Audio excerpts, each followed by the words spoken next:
खंडवा जिले के पेठिया गांव स्थित एक मदरसे में पुलिस ने बड़ी कार्रवाई करते हुए इमाम जुबैर अंसारी के कमरे से 20 लाख रुपए से भी ज्यादा के नकली नोट बरामद किए। ये खुलासा तब हुआ जब मालेगांव पुलिस ने जुबैर और उसके साथी नजीम अकम अयूब अंसारी को 10 लाख रुपए के नकली नोटों के साथ गिरफ्तार किया। पूछताछ के दौरान मिली जानकारी के आधार पर पुलिस ने छापेमारी कर नकली नोटों का जखीरा पकड़ा। इस घटना के बाद प्रदेश की राजनीति भी काफी गर्माई हुई है। मंत्री कैलाश विजयवर्गीय ने कहा कि मदरसे अब अवैध गतिविधियों के केंद्र बनते जा रहे हैं। सरकार को ऐसे मदरसों की जांच कर शिक्षकों और कर्मचारियों का पूरा विवरण जुटाना चाहिए।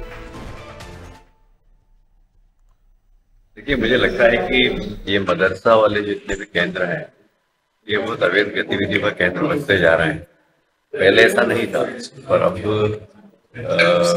बाहर के लोग आकर इस मदरसा में काम कर रहे हैं और न सिर्फ काम कर रहे हैं बल्कि अवैध गतिविधियां भी कर रहे हैं। मुझे लगता है कि जो मदरसा में पढ़ाने वाले लोग हैं उन सब की जानकारी सरकार को हासिल करना चाहिए। गतिविधियां क्या क्या चल रही उसके ऊपर सरकार को ध्यान देने की आवश्यकता है। मैं मुख्यमंत्री से निवेदन करूंगा इस विषय को गंभीरता से लेकर और बाकी भी प्रदेश में जो मदरसे चल रहे हैं उनके बारे में एक पॉलिसी अवश्य बनाना चाहिए। देखिए, हमें ये संदेह पहले से था और हम बार बार ये सचेत करते आए हैं।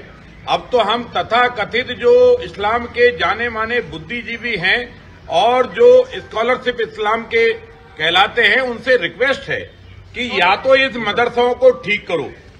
ये मदरसा कभी कभी आतंकवादी गतिविधियों के केंद्र निकलते हैं, कभी कभी वहां पर जो है गुप्तचरों के काम होते रहते हैं, कभी कभी इन मदरसों में नकली नोट पाए जाते हैं, कभी कभी इन मदरसों में व्यभिचार होता है और ऐसे मदरसों को बंद करना अब अति आवश्यक है। इसलिए इस्लामिक समझदार लोग या तो स्वयं होकर मदरसे बंद करें, अन्यथा सरकारों से भी हमारी प्रार्थना है कि मदरसों पर कड़ी नजर रखी जाए, क्योंकि ये मदरसे कहीं न कहीं देश विभाजन का केंद्र बिंदु न बन जाएं।